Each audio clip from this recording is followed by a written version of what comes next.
Thank you for joining me. Today we're going to install the Autonomous REST connector on a MacBook.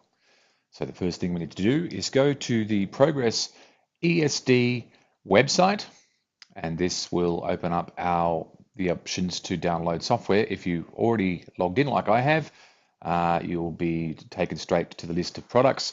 Otherwise, you'll have to log in with your Progress credentials. Once you've logged in, go to the Progress Data Direct Connect website, then select the JDBC version 6 option, and finally select on the Autonomous REST Connector JDBC version 6 option.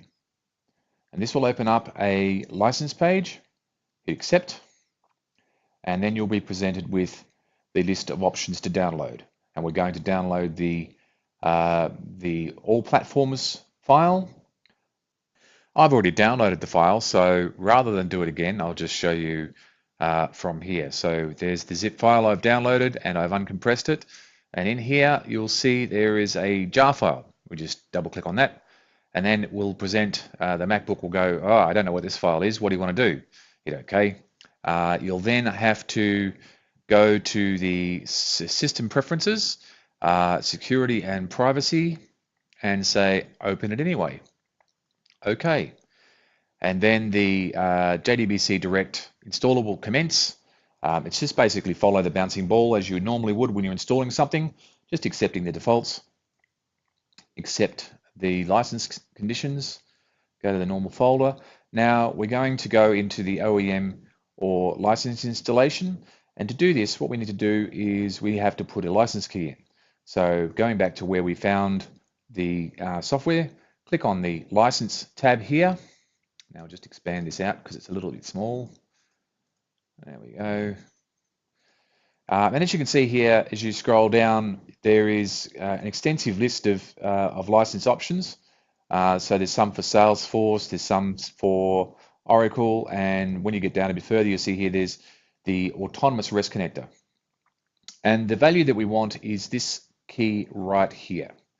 There's 4 different versions, doesn't matter which one you choose. Hit try again, copy that, and then we go back to our Java file and paste that in, validate, and voila, it's found the license. It's happy. Hit next, and we then have to put in our name, company,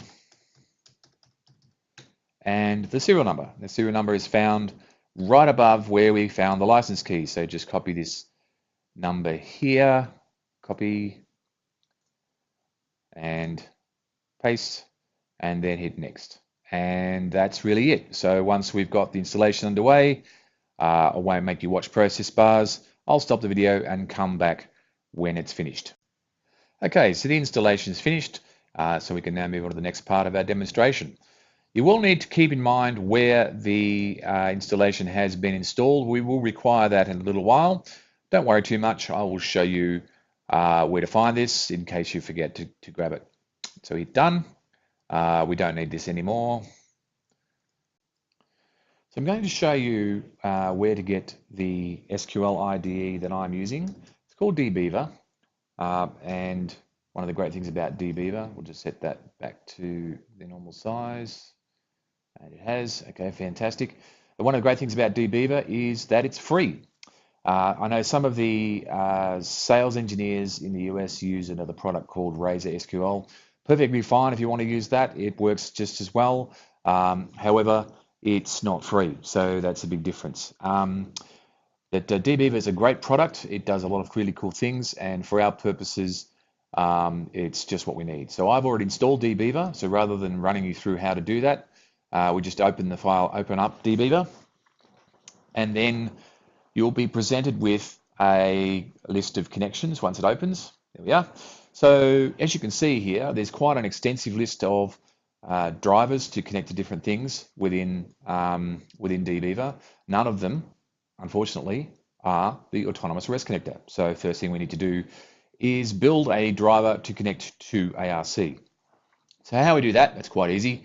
We just go to the database driver manager and then hit new. ARC. Now we need to find the class name, and this is not actually that easy to find unless you know where to look. So the best place to find it is to go to the Autonomous REST Connector website as part of the Progress website. Now, as it happens, this is also where you can download the ARC driver if you wish to go that direction. The only thing is, by going this way, you don't get access to the license key, so bear that in mind. But we go down to the documentation, and we just select the top one, read the non-authentication version. Doesn't really matter which one you choose. They all give you the same information that we're looking for here. And then we select driver and data source class.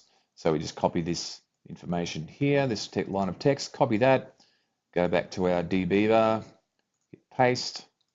And next thing we need to do is install the URL template.